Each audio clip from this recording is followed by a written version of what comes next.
The traffic in women. Our reformers have suddenly made a great discovery, the white slave traffic. The papers are full of these, quote, unheard of conditions, and lawmakers are already planning a new set of laws to check the horror. It is significant that whenever the public mind is to be diverted from a great social wrong, a crusade is inaugurated against indecency, gambling, saloons, etc. And what is the result of such crusades?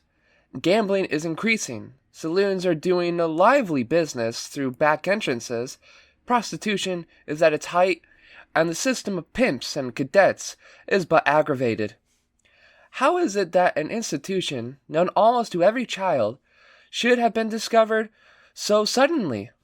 How is it that this evil, known to all sociologists, should now be made such an important issue? To assume that the recent investigation of the white slave traffic, and, by the way, a very superficial investigation, has discovered anything new, is, to say the least, very foolish. Prostitution has been, and is, a widespread evil, yet mankind goes on its business, perfectly indifferent to the sufferings and distress of the victims of prostitution. As indifferent, indeed, as mankind has remained to our industrial system, or to economic prostitution. Only when human sorrows are turned into a toy with glaring colors will baby people become interested, for a while at least. The people are a very fickle baby that must have new toys every day. The, quote, righteous cry against the white slave traffic is such a toy. It serves to amuse the people for a little while, and it will help to create a few more fat political jobs, parasites who stalk about the world as inspectors, investigators, detectives, and so forth. What is really the cause of the trade in women? Not merely white women, but yellow and black women as well. Exploitation, of course. The merciless Moloch of capitalism that fattens on underpaid labor, thus driving thousands of women and girls into prostitution. With Mrs. Warren, these girls feel, quote, why waste your life working for a few shillings a week in a scullery, 18 hours a day, end quote. Naturally, our reformers say nothing about this cause. They know it well enough, but it doesn't pay to say anything about it. It is much more profitable to play the Pharisee, to pretend an outraged morality, than to go to the bottom of things. However, there is one commendable exception among the young writers. Reginald Wright Kaufman, whose work, The House of Bondage, is the first earnest attempt to treat the social evil, not from a sentimental Philistine viewpoint. A journalist of wide experience, Mr. Kaufman proves that in our industrial system leaves most women so alternative except prostitution. The women portrayed in The House of Bondage belong to the working class. Had the author portrayed the life of women in other spheres, he would have been confronted with the same state of affairs. Nowhere is women treated according to the merit of her work, but rather as a sex. It is therefore almost inevitable that she should pay for her right to exist, to keep a position in whatever line, with sex favors. Thus it is merely a question of degree whether she sells herself to one man in or out of marriage, or to many men. Whether our reformers admit it or not, the economic and social inferiority of women is responsible for prostitution. Just at present, our good people are shocked by the disclosures that in New York City alone, 1 out of every 10 women works in a factory, that the average wage received by women is $6 per week for 48 to 60 hours of work, and that the majority of female wage workers face many months of idleness, which leaves the average wage about $280 a year. In view of these economic horrors, is it to be wondered at that prostitution and the white slave trade have become such dominant factors? Lest the preceding figures are considered an exaggeration, it is well to examine that some authorities on prostitution have to say, quote, a prolific cause of female depravity can be found in the several tables showing the description of the employment pursued, and the wages received, by the women previous to their fall, and it will be a question for the political economist to decide how far mere business consideration should be an apology on the part of employers for a reduction in their rates of remuneration, and whether the savings of a small percentage on wages is not more than counterbalanced by the enormous amount of taxation enforced on the public at large to defray the expenses incurred on account of a system of vice, which is the direct result, in many cases, of insufficient compensation of honest labor. End quote. Our present-day reformers would do well to look into Dr. Sanger's book. There they will find that out of 2,000 cases under his observation, but few came from the middle classes, from well-ordered conditions, or pleasant homes. By far the largest majority were working girls and working women, some driven into prostitution through sheer want, others because of cruel, wretched life at home, others again because of thwarted and crippled physical natures, of which I shall speak later on. Also, it will do the maintainers of purity and morality good to learn that out of 2,000 cases, 490 were married women, women who lived with their husbands. Evidently, there was not much of a guarantee for their, quote, safety and purity in the sanctity of marriage. Dr. Alfred Blaschko in Prostitution in the 19th Century is more than emphatic in characterizing economic conditions as one of the most vital factors of prostitution. Quote, although prostitution has existed in all ages, it was left to the 19th century to develop it into a gigantic social institution. The development of an industry with vast masses of people in the competitive market, the growth and congestion of large cities, the insecurity and uncertainty of employment, has given prostitution an impetus never dreamed of at any period in human history. End quote. And again, Havelock Ellis, while not so absolute in dealing with the economic cause, is nevertheless compelled to admit that it is indirectly and directly the main cause. Thus he finds that a large percentage of prostitutes is recruited from the servant class, although the latter have less care and greater security. On the other hand, Mr. Ellis does not deny that the daily routine, the drudgery, the monotony of the servant girl's lot, and especially the fact that she may never partake in the companionship and joy of a home, is no mean factor in forcing her to seek recreation and forgetfulness in the gaiety and glimmer of prostitution. In other words, the servant girl, being treated as a drudge, never having the right to herself, and worn out by the caprices of her mistress, can find an outlet, like the factory or shop girl, only in prostitution. The most amusing side of the question now before the public is the indignation of our, quote, good, respectable people, especially the various Christian gentlemen who are always to be found in the front ranks of every crusade. Is it that they are absolutely ignorant of the history of religion, and especially of the Christian religion? Or is it that they hope to blind the present generation to the part played in the past by the Church in relation to prostitution? Whatever the reason, they should be the last to cry out against the unfortunate victims of today, since it is known to every intelligent student that prostitution is of religious origin, maintained and fostered for many centuries, not as a shame, but as a virtue, held as such by the gods themselves. Quote, it would seem that the origin of prostitution is to be found primarily in a religious custom. Religion, the great conserver of social tradition, preserving a transformed shape of primitive freedom that was passing out of the general social life. The typical example is that recorded of Herodotus in the 5th century before Christ at the temple of Melita, the Babylonian Venus, where every woman, once in her life, had to come and give herself to the first stranger who threw a coin in her lap to worship the goddess. Very similar customs existed in other parts of Western Asia, in North Africa, in Cyprus, and other islands of the eastern Mediterranean, and also in Greece, where the temple of Aphrodite on the fort at Corinth possessed over 1,000 hierodules, dedicated to the service of the goddess.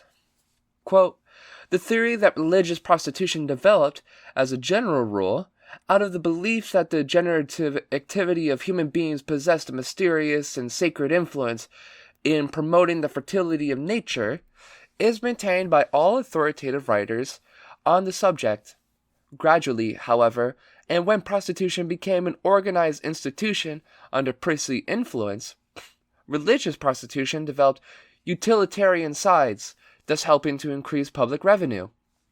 The rise of Christianity to political power produced little change in policy.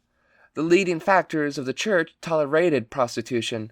Brothels under municipal protection are found in the 13th century. They constituted a sort of public service, the directors of them being considered almost as public servants. End quote. To this must be added the following from Dr. Sanger's work. Quote, Pope Clement II issued a bull that prostitutes would be tolerated if they pay a certain amount of their earnings to the church. Pope Sixtus IV was more practical. From one single brothel, which he himself had built, he received an income of 20,000 ducats. End quote. In modern times, the church is a little more careful in that direction. At least, she does not openly demand tribute from prostitutes. She finds it much more profitable to go in for real estate, like Trinity Church, for instance, to rent out death traps at an exorbitant price to those who live off of and by prostitution. Much as I should like to, MySpace will not admit speaking of prostitution in Egypt, Greece, Rome, and during the Middle Ages. The conditions in the latter period are particularly interesting, inasmuch as prostitution was organized into guilds, presided over by a brothel queen. These guilds employed strikes as a medium of improving their conditions and keeping a standard price. Certainly, that is more practical method than the one used by the modern wage slave in society. It would be one-sided and extremely superficial to maintain that the economic factors is the only cause of prostitution. There are others no less important and vital, that, too, our reformers know, but dare discuss even less than the institution that saps the very life out of both men and women. I refer to the sex question, the very mention of which causes most people moral spasms. It is a conceded fact that woman is being reared as a sex commodity, and yet she is kept in absolute ignorance of the meaning and importance of sex. Everything dealing with that subject is suppressed, and persons who attempt to bring light into this terrible darkness are persecuted and thrown into prison. Yet it is nevertheless true that so long as a girl is not to know how to take care of herself, not to know the function of the most important part of her life, we need not to be surprised if she becomes an easy prey to prostitution, or to any other form of a relationship which degrades her to the position of an object for mere sex gratification. It is due to this ignorance that the entire life and nature of the girl is thwarted and crippled. We have long ago taken it as a self-evident fact that the boy may follow the call of the wild, that is to say, that the boy may, as soon as his sex nature asserts itself, satisfy that nature. But our moralists are scandalized at the very thought that the nature of a girl should assert itself. To the moralist, prostitution does not consist so much in the fact that the woman sells her body, but rather that she sells it out of wedlock. That this is no mere statement is proved by the fact that marriage for monetary considerations is perfectly legitimate, sanctified by law and public opinion, while other union is condemned and repudiated. Yet a prostitute, if properly defined, means nothing else than, quote, any person for whom sexual relationships are subordinated to gain. End quote. Quote, those women are prostitutes who sell their bodies for the exercise of the sexual act and make of this a profession. End quote. In fact, Benger goes further. He maintains that the act of prostitution is, quote, intrinsically equal to that of a man or woman who contracts a marriage for economic reasons. End quote. Of course, marriage is the goal of every girl, but as thousands of girls cannot marry, Our stupid social customs condemn them either to a life of celibacy or prostitution. Human nature asserts itself regardless of all laws, nor is there any plausible reason why nature should adapt itself to a perverted conception of morality. Society considers the sex experiences of a man as attributes of his general development, while similar experiences in the life of a woman are looked upon as a terrible calamity, a loss of honor, and of all that is good and noble in a human being. This double standard of morality has played no little part in the creation and perpetuation of prostitution. It involves the keeping of the young in absolute ignorance on sex matters, which alleged, innocence, together with an overwrought and stifled sex nature, helps to bring about a state of affairs that our Puritans are so anxious to avoid or prevent. Not that the gratification of sex must needs lead to prostitution. It is the cruel, heartless, criminal persecution of those who dare divert from the beaten track which is responsible for it. Girls, mere children, work in crowded, overheated rooms 10 to 12 hours daily at a machine, which tends to keep them in a constant, overexcited sex state. Many of these girls have no home or comforts of any kind. Therefore the streets, or some place of cheap amusement, is the only means of forgetting their daily routine. This naturally brings them into close proximity with the other sex. It is hard to say which of the two factors brings the girl's oversexed condition to a climax, but it is certainly the most natural thing that a climax should result. That is the first step toward prostitution. Nor is the girl to be held responsible for it. On the contrary, it is altogether the fault of society, the fault of our lack of understanding, of our lack of appreciation of life in the making. Especially is it the criminal fault of our moralists who condemn a girl for all eternity because she has gone from the, path of virtue, that is, because her first sex experience has taken place without the sanction of the church. The girl feels herself a complete outcast, with the doors of home and society closed in her face. Her entire training and tradition is such that the girl herself feels depraved and fallen, and therefore has no ground to stand upon, or any hold that will lift her up, instead of dragging her down.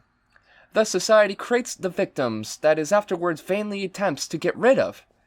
The meanest, most depraved, and decrepit man still considered himself too good to take as his wife the woman whose grace he was quite willing to buy, even though he might thereby save her from a life of horror.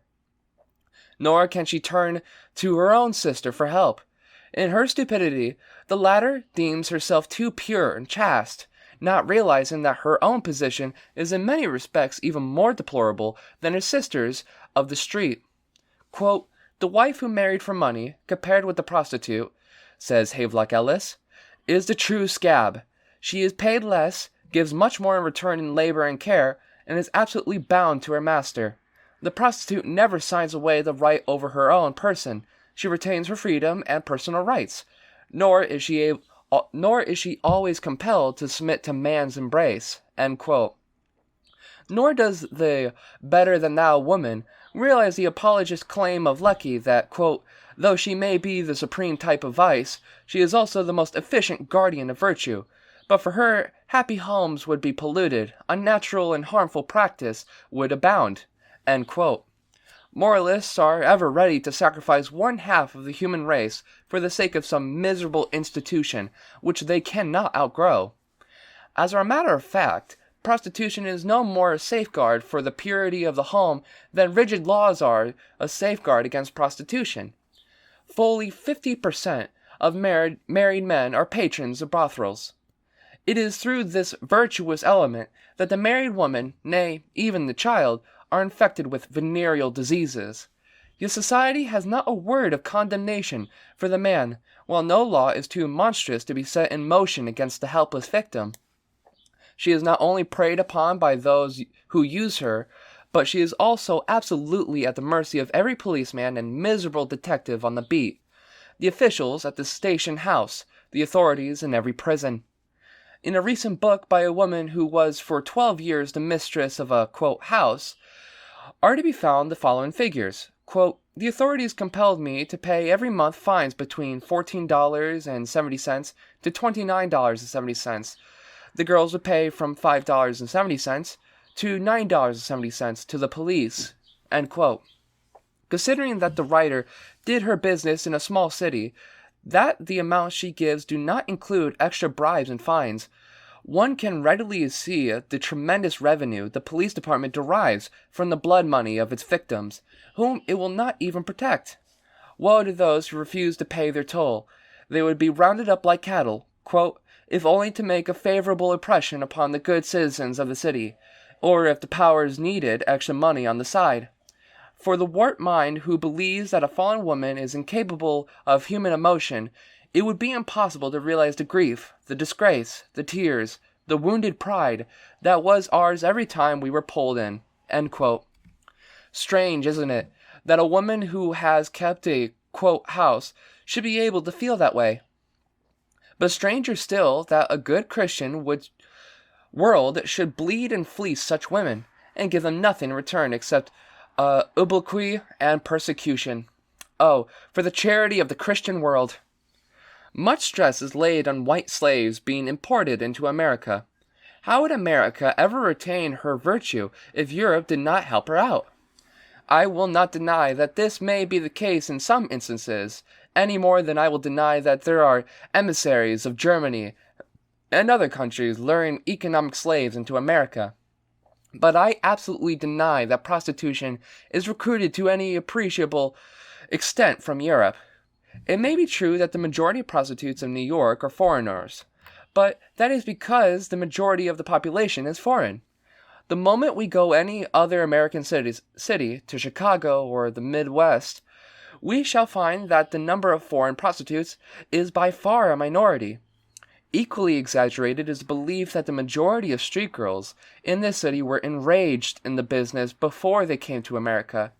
Most of the girls speak excellent English, are Americanized in habits and appearance, a thing absolutely impossible unless they had lived in this country many years. That is, they were driven into prostitution by American conditions, by thoroughly American custom for excessive display of finery and clothes, which, of course, necessitates money that cannot be earned in shops or factories. In other words, there is no reason to believe that any set of men would go to risk and expense of getting foreign products when American conditions are overflooding the market with thousands of girls. On the other hand, there is sufficient evidence to prove that the export of American girls for the purpose of prostitution is by no means a small factor. Thus, Clifford G. Rowe, ex-assistant state attorney of Cook County, Illinois, makes the open charge that New England girls are shipped to Panama for the express use of men in the employ of Uncle Sam. Mr. Rowe adds that, quote, there seems to be an underground railroad between Boston and Washington, which many girls travel, end quote. Is it not significant that the railroad should lead to the very seat of federal authority? That Mr. Rowe said more than was desired in certain quarters is proved by the fact that he lost his position. It is not practical for men in office to tell tales from school. The excuse given for the conditions in Panama is that there are no brothels in the Canal Zone. That is the usual avenue of escape for a hypocritical world that dares not face the truth. Not in the Canal Zone, not in the city limits. Therefore prostitution does not exist. Next to Mr. Rowe there is James Bronson Reynolds, who has made a thorough study of the white slave traffic in Asia. As a staunch American citizen and friend of the future Napoleon of America, Theodore Roosevelt, he is surely the last to discredit the virtue of his country. Yet we are informed by him that in Hong Kong, Shanghai, and Yokohama, the Augean stables of American vice are located. There, American prostitutes have made themselves so conspicuous that in the Orient, quote, American girl is synonymous with prostitute. Mr. Reynolds reminds his countrymen that while Americans in China are under the protection of our consular representatives, the Chinese in America have no protection at all. Everyone who knows the brutal and barbarous persecution Chinese and Japanese endure on the Pacific coast will agree with Mr. Reynolds. In view of the above facts, it is rather absurd to point to Europe as a swamp whence come all the social diseases of America.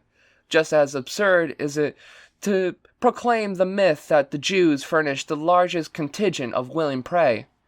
I am sure that no one will accuse me of nationalistic tendencies.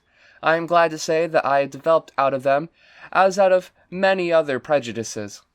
If, therefore, I resent the statement that Jewish prostitutes are imported, it is not because of any Judaistic sympathies, but because of the facts inherent in the lives of these people.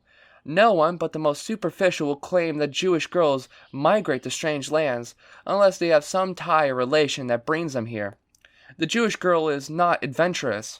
Until recent years, she had never left home, not even so far as the next village or town, except it were to visit some relative. Is it then credible that Jewish girls would leave their parents or families, travel thousands of miles to strange lands, through the influence and promises of strange forces? Go to any of the large incoming steamers and see for yourself if these girls do not come either with their parents, brothers, aunts, or other kinsfolk. There may be exceptions, of course, but to state that large numbers of Jewish girls are imported for prostitution, or for any other purpose, is simply not to know Jewish psychology. Those who sit in a glass house do wrong to throw stones about them. Besides, the American glass house is rather thin, it will break easily, and the interior is anything but a gainly sight. To ascribe the increase of prostitution to alleged importation, to the growth of the cadet system, or similar causes, is highly superficial. I have already referred to the former.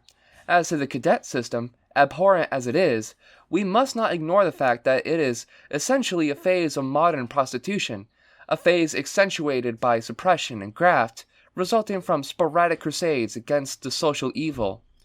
The procurer is no doubt a poor specimen of the human family, but in what manner is he more despicable than the policeman who takes their last cent from the street-walker and then locks her up in the station house?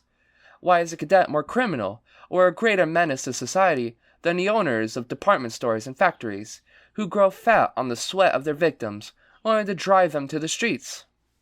I make no plea for the cadet, but I fail to see why he should be mercilessly hounded, while the real perpetrators of all social iniquity enjoy immunity and respect. Then, too, it is well to remember that it is not the cadet who makes the prostitute. It is our sham and hypocrisy that creates both the prostitute and the cadet. Until 1894, very little was known in America of the procurer. Then we were attacked by an epidemic of virtue. Vice was to be abolished, the country purified at all costs.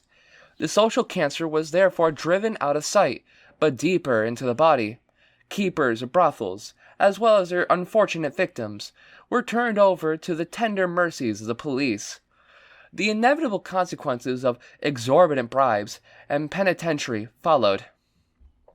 While comparatively protected in the brothels, where they represented a certain monetary value, the girls now found themselves on the street, absolutely at the mercy of the graft-greedy police. Desperate, needing protection, and longing for affection, these girls naturally proved an easy prey for cadets, themselves a result of the spirit of our commercial age. Thus the cadet system was the direct outgrowth of police persecution, graft, and attempted suppression of prostitution. It were sheer folly to confound this modern phase of the social evil with the causes of the latter. Mere suppression and barbaric enactments can serve but to embitter and further degrade the unfortunate victims of ignorance and stupidity. The latter has reached its highest expression in the proposed law to make humane treatment of prostitutes a crime, punishing anyone sheltering a prostitute with 5 years imprisonment and $10,000 fine. Such an attitude merely exposes the terrible lack of understanding of the true causes of prostitution as a social factor, as well as manifesting the puritanic spirit of the Scarlet Letter days. There is not a single modern writer on the subject who does not refer to the utter futility of legislative methods in coping with the issue. Thus, Dr. Blaschkow finds the governmental suppression and moral crusades accomplish nothing save driving the evil into secret channels, multiplying its dangers to society. Havelock Ellis, the most thorough and humane student of prostitution, proves by a wealth of data that the more stringent the methods of persecution, the worse the condition becomes. Among other data, we learned that in France, quote, in 1560, Charles IX abolished brothels through an edict, but the numbers of prostitutes were only increased, while many new brothels appeared in unsuspected shapes and were more dangerous. In spite of all such legislation, or because of it, there has been no country in which prostitution has played a more conspicuous part. End quote. An educated public opinion, freed from the legal and moral hounding of the prostitute, can alone help to ameliorate present conditions. Willful shutting of the eyes and ignoring of the evil as a social factor of modern life can but aggravate matters. We must rise above our foolish notions of, quote, better than thou, and learn to recognize in the prostitute a product of social conditions. Such a realization will sweep away the attitude of hypocrisy and ensure a greater understanding of more humane treatment. As to our thorough eradication of prostitution, nothing can accomplish that save a complete transvaluation of all accepted values, especially the moral ones, coupled with the abolition of industrial slavery. Women's suffrage. We boast of the age of advancement, of science and progress. Is it not strange, then, that we still believe in fetish worship? True, our fetishes have different form and substance, yet in their power over the human mind they are still as disastrous as were those of old. Our modern fetish is universal suffrage. Those who have not yet achieved that goal fight bloody revolutions to obtain it, and those who have enjoyed its reign bring heavy sacrifice to the altar of this omnipotent deity. Woe to the heretic who dare question that divinity! Woman, even more than man, is a fetish worshipper, and though her idols may change, she is ever on her knees, ever holding up her hands, ever blind to the fact that her god has feet of clay. Thus woman has been the greatest supporter of all deities from time immemorial. Thus, too, she has had to pay the price that only gods can exact: her freedom, her heart's blood, the very life. Nietzsche's memorable maxim, quote, when you go to women, take the whip along, end quote, is considered very brutal, yet Nietzsche expressed in one sentence the attitude of women towards her gods. Religion, especially the Christian religion, has condemned women to the life of an inferior, a slave. It has thwarted her nature and fettered her soul. Yet the Christian religion has no greater supporter, none more devout, than women. Indeed, it is safe to say that religion would have long ceased to be a factor in the lives of the people if it were not for the support it receives from women.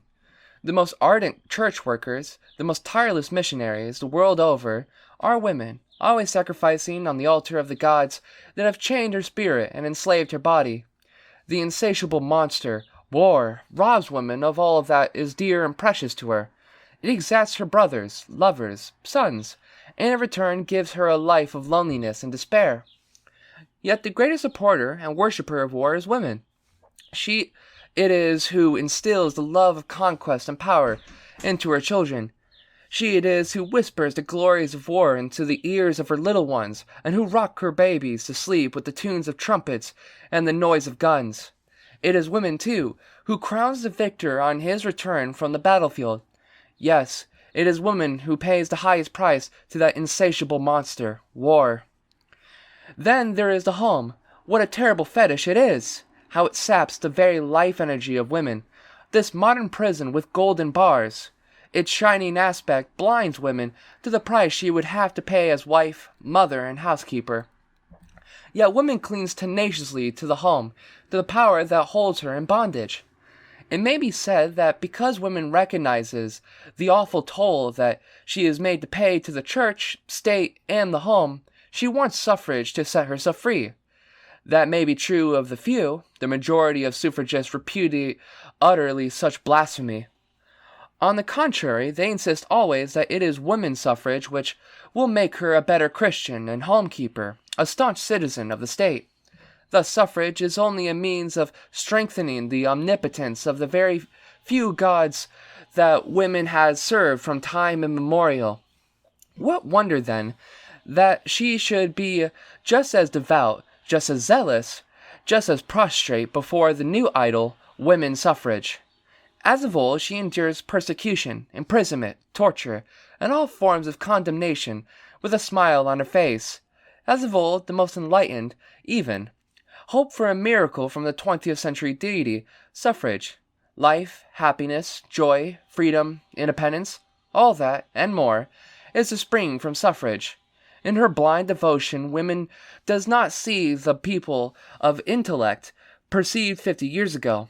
That suffrage is an evil, that it has only helped to enslave people, that it has but closed their eyes that they may not see how craftily they were made to submit. Women's demand for equal suffrage is based largely on the contention that women must have the equal right in all affairs of society. No one could possibly refute that if suffrage were a right. Alas, for the ignorance of the human mind, which can see a right in an imposition. Or is it not the most brutal imposition for one set of people to make laws that another is set coerced by force to obey?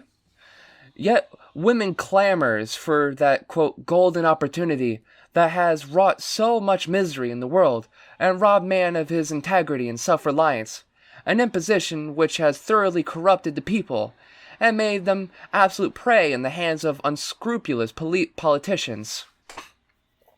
The poor, stupid, free American citizen, free to starve, free to tramp the highways of this great country, he enjoys universal suffrage, and, by that right, he has forged chains about his limbs. The reward that he receives is stringent labor laws prohibiting the right to boycott, of picketing, in fact, of everything except the right to be robbed of the fruits of his labor. Yet all these disastrous results of the 20th century fetish has taught women nothing. But then women will purify politics, we are assured. Needless to say, I am not opposed to women's suffrage on the conventional ground that she is not equal to it. I see neither physical, psychological, nor mental reasons why women should not have the equal right to vote with man. But that cannot possibly blind me to the absurd notion that women will accomplish that where man has failed. If she would not make things worse, she certainly could not make them better. To assume, therefore, that she should succeed in purifying something which is not susceptible of purification is to credit her with supernatural powers. Since woman's greatest misfortune has been that she was looked upon as either angel or devil, her true salvation lies in being placed on earth, namely, in being considered human, and therefore subject to all human follies and mistakes. Are we then to believe that 2 errors will make a right?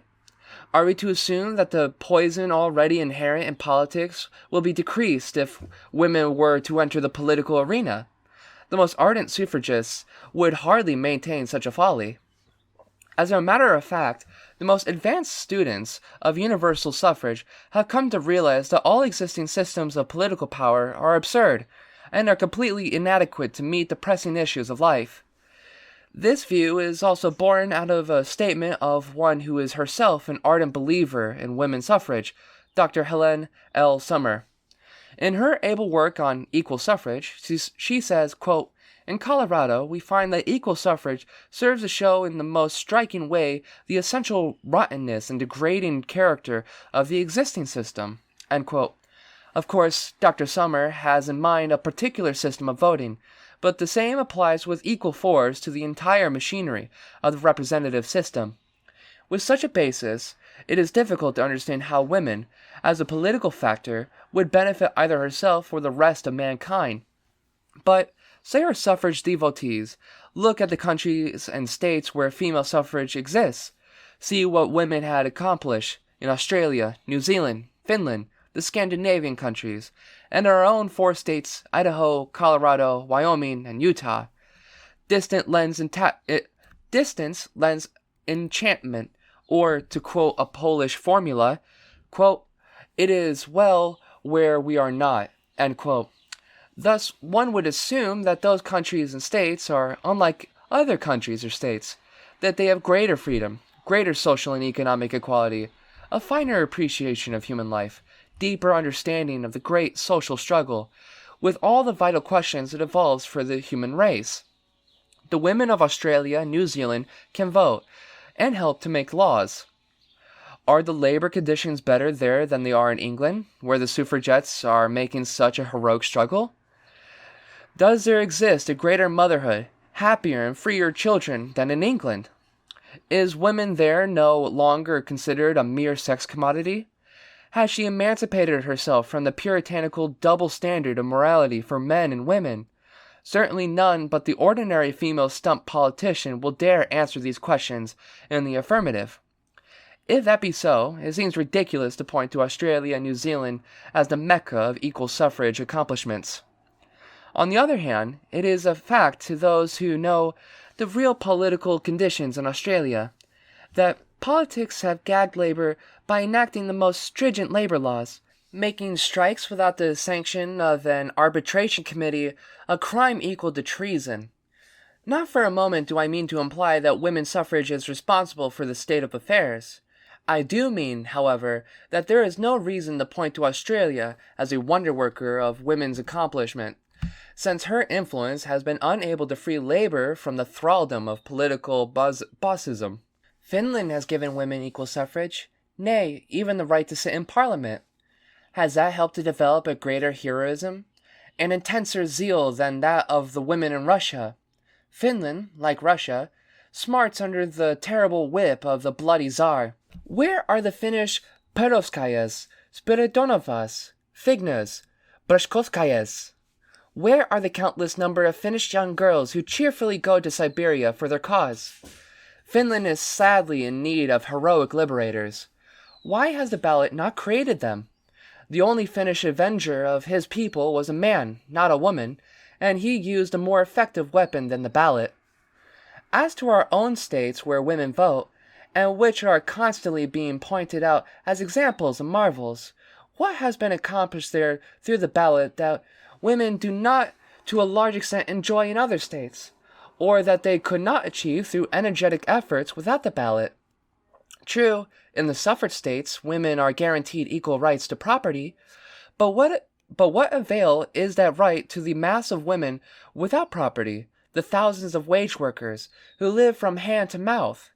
That equal suffrage did not, and cannot, affect their condition is admitted even by Dr. Summer, who certainly is in a position to know. As an ardent suffragist, and having been sent to Colorado by the Collegiate Equal Suffrage League of New York State to collect material in favor of suffrage, she would be the last to say anything derogatory. Yet we are informed that, quote, equal suffrage has but slightly affected the economic conditions of women, that women do not receive equal pay for equal work, and that, though women in Colorado has enjoyed school suffrage since 1876, women teachers are paid less than in California, end quote. On the other hand, Miss Summers fails to account for the fact that although women have had school suffrage for 34 years and have equal suffrage since 1894, the census in Denver alone a few months ago disclosed the fact of 15,000 defective school children, and that, too, with mostly women in the educational department, and also notwithstanding that women in Colorado have passed the, quote, most stringent laws for child and animal protection, end quote. The women of Colorado, quote, have taken great interest in the state institutions for the care of dependent, defective, and delinquent children, end quote. What a horrible indictment against women's care and interest if one city has 15,000 defective children. What about the glory of women's suffrage, since it has failed utterly in the most important social issue, the child? And where is the superior sense of justice that women was to bring into the political field? Where was it in 1903 when the mine owners waged a guerrilla war against the Western Miners' Union, when General Bell established a reign of terror, pulling men out of bed at night, kidnapping them across the borderline, throwing them into bullpens, declaring, quote, to hell with the Constitution, the club is the Constitution, end quote. Where were the women politicians then, and why did they not exercise the power of their vote? But they did. They helped to defeat the most fair-minded and liberal man, Governor Waite. The latter has had to make way for the tool of the Mine Kings, Governor Peabody, the enemy of labor, the Czar of Colorado. Quote, certainly male suffrage could have done nothing worse, end quote. Granted. Wherein then are the advantages to women and society from women's suffrage? The oft-repeated assertion that women will purify politics is also but a myth. It is certainly not borne out by the people who know the political conditions of Idaho, Colorado, Wyoming, and Utah. Women, essentially a purist, is naturally bigoted and relentless in her efforts to make others as good as she thinks they ought to be. Thus, in Idaho, she has disfranchised her sister of the street and declared all women of, quote, lewd character unfit to vote. Quote, lewd not being interpreted, of course, as prostitution in marriage. It goes without saying that illegal prostitution and gambling have been prohibited. In this regard, the law must needs be of feminine gender. It always prohibits. Therein all laws are wonderful. They go no further, but their very tendencies open all the floodgates of hell. Prostitution and gambling have never done a more flourishing business than since the laws has been set against them. In Colorado, the Puritanism of women has expressed itself in a more drastic form. Quote, men of notoriously unclean lives and men connected with saloons have been dropped from politics since women have the vote. End quote. Could Brother Comstock do more? Could all the Puritan fathers have done more? I wonder how many women realize the gravity of this would-be feat. I wonder if they understand that it is the very thing which, instead of elevating women, has made her a political spy, a contemptible pry into the private affairs of people, not so much for the good of the cause, but because, as a Colorado woman said, quote, they like to get into houses they have never been in and find out all they can, politically and otherwise, end quote. Yes, and into the human soul and its minutest nooks and corners, for nothing satisfies the craving of most women so much as scandal. And when did she ever enjoy such opportunities as are hers, the politicians? Quote, notoriously unclean lives and men connected with the saloons, end quote. Certainly the lady vote gatherers cannot be accused of much sense of proportion. Granted, even that these busybodies can decide whose lives are clean enough for that eminently clean atmosphere, politics, must it follow that saloon keepers belong to the same category? Unless it be American hypocrisy and bigotry, so manifest in the principle of prohibition, which sanctions the spread of drunkenness among men and women of the rich class, yet keeps vigilant watch on the only place left to the poor man. If no other reason, women's narrow and purist attitude toward life makes her a greater danger to liberty whenever she has political power. Man has long overcome the superstitions that still engulf women. In the economic competitive field, man has been compelled to exercise efficiency, judgment, ability, competency. He therefore had neither time nor inclination to measure everyone's morality with a puritanic yardstick. In his political activities, too, he has not gone about blindfolded. He knows that quantity and not quality is a material for the political grinding mill, and, unless he is a sentimental reformer or an old fossil, he knows that politics can never be anything but a swamp.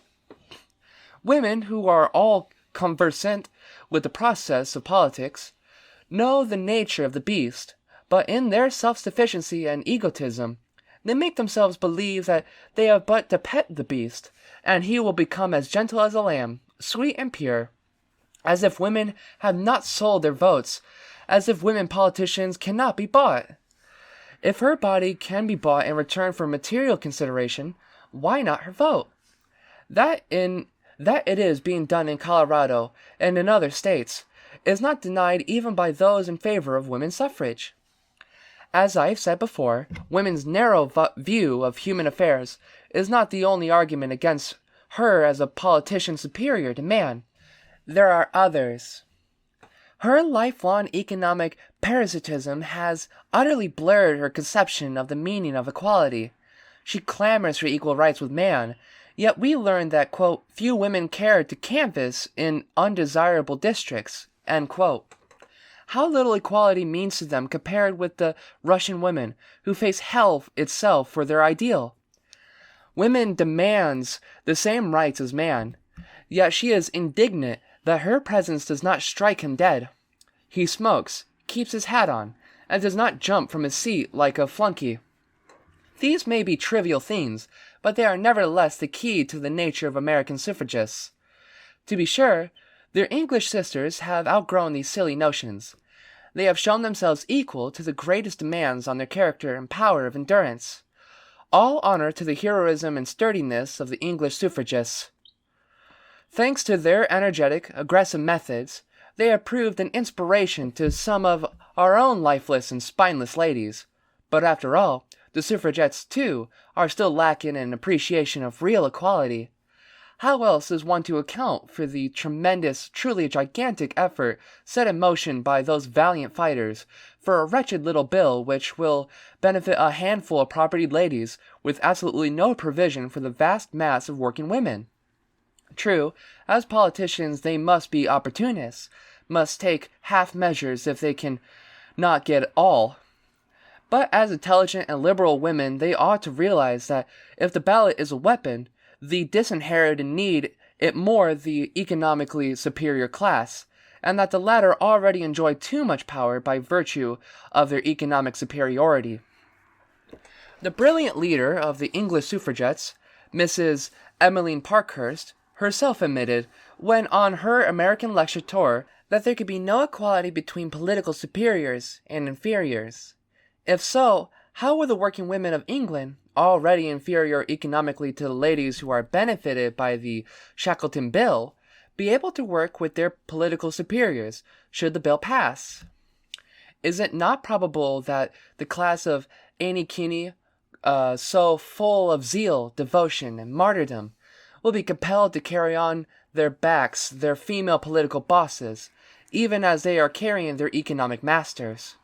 They would still have to do it, were universal suffrage for men and women established in England. No matter what the workers do, they are made to pay, always. Still, those who believe in the power of the vote show little sense of justice when they concern themselves not at all with those whom, as they claim, it might serve most. The American suffrage movement has been, until very recently, altogether a parlor affair, absolutely detached from the economic needs of the people. Thus, Susan B. Anthony, no doubt an exceptional type of woman, was not only indifferent but antagonistic to labor, nor did she hesitate to manifest her antagonism when, in 1869, she advised women to take the places of striking printers in New York. I do not know whether her attitude had changed before her death. There are, of course, some suffragists who are affiliated with working women, the Women's Trade Union League, for instance, but they are a small minority, and their activities are essentially economic. The rest look upon toil as a just provision of Providence. What would become of the rich, if not for the poor? What would become of these idle, parasitic ladies, who squander more in a week than their victims earn in a year, if not for the 80 million wage workers? Equality. Who ever heard of such a thing? Few countries have produced such arrogance and snobbishness as America. Particularly is this true of the American woman of the middle class. She not only considers herself the equal of man, but his superior, especially in her purity, goodness, and morality. Small wonder that the American suffragist claims for her vote the most miraculous powers.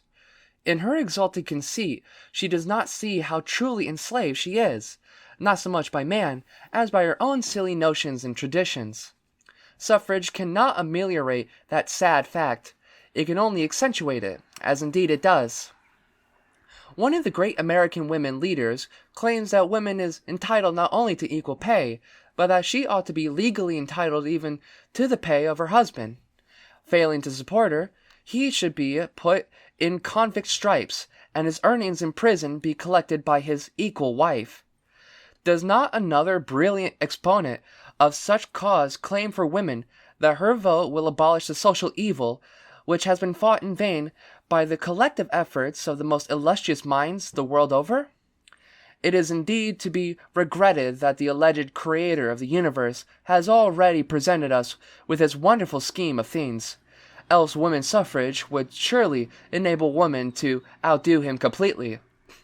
Nothing is so dangerous as a dissection of a fetish.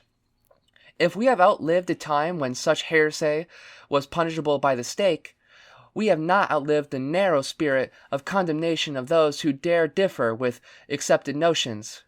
Therefore I shall probably be put down as an opponent of women. But that cannot deter me from looking the question squarely in the face. I repeat that I have said in the beginning, I do not believe that women will make politics worse, nor can I believe that she can make it better. If, then, she cannot improve on man's mistakes, why perpetrate the latter? History may be a compilation of lies. Nevertheless, it contains a few truths, and they are the only guide we have for the future. The history of the political activities of men prove that they have given him absolutely nothing that he could not have achieved in a more direct, less costly, and more lasting manner. As a matter of fact, every inch of ground he has gained has been through a constant fight, a ceaseless struggle for self-assertion, and not through suffrage. There is no reason whatsoever to assume that women, in her climb to emancipation, has been, or will be, helped by the ballot. In the darkest of all countries, Russia, with her absolute despotism, woman has become man's equal, not through the ballot, but by her will to be and to do. Not only has she conquered for herself every avenue of learning and vocation, but she has won man's esteem, his respect, his comradeship. Aye, even more than that, she has gained the admiration, the respect of the whole world. That too, not through suffrage, but by her wonderful heroism, her fortitude, her ability, willpower, and her endurance in her struggle for liberty. Where are the women in any suffrage country or state that can lay claim to such a victory? When we consider the accomplishments of women in America, we find also that something deeper and more powerful than suffrage has helped her in the march to emancipation. It is just 62 years ago since a handful of women in the Seneca Falls Convention set forth a few demands for their right to equal education with men and access to the various professions, trades, etc. What wonderful accomplishments! What wonderful triumphs! Who but the most ignorant dare speak of women as a mere domestic drudge? Who dare suggest that this or that profession should not be open to her? For over 60 years she has molded a new atmosphere and a new life for herself. She has become a world power in every domain of human thought and activity, and all that without suffrage, without the right to make laws, without the, quote, privilege of becoming a judge, a jailer, or an executioner. Yes, I may be considered an enemy of women, but if I can help her see the light, I shall not complain. The misfortune of women is not that she is unable to do the work of a man, but that she is wasting her life force to outdo him, with a tradition of centuries which has left her physically incapable of keeping pace with him. Oh, I know some have succeeded, but at what cost? At what terrific cost? The import is not the kind of work women does, but rather the quality of the work she furnishes. She can give suffrage or the ballot no new quality, nor can she receive anything from it that will enhance her own quality. Her development, her freedom, her independence must come from and through herself, first by asserting herself as a personality, not as a sex commodity. Second, by refusing the right to anyone over her body, by refusing to bear children unless she wants them, by refusing to be a servant of God, the state, society, the husband, the family, etc., by making her life simpler, but deeper and richer. That is, by trying to learn the meaning and substance of life in all its complexities, by freeing herself from the fear of public opinion and public condemnation. Only that, and not the ballot, will set women free, will make her a force hitherto unknown in the world, a force for real love, for peace, for harmony, a force of divine fire, of life-giving, a creator of free men and women.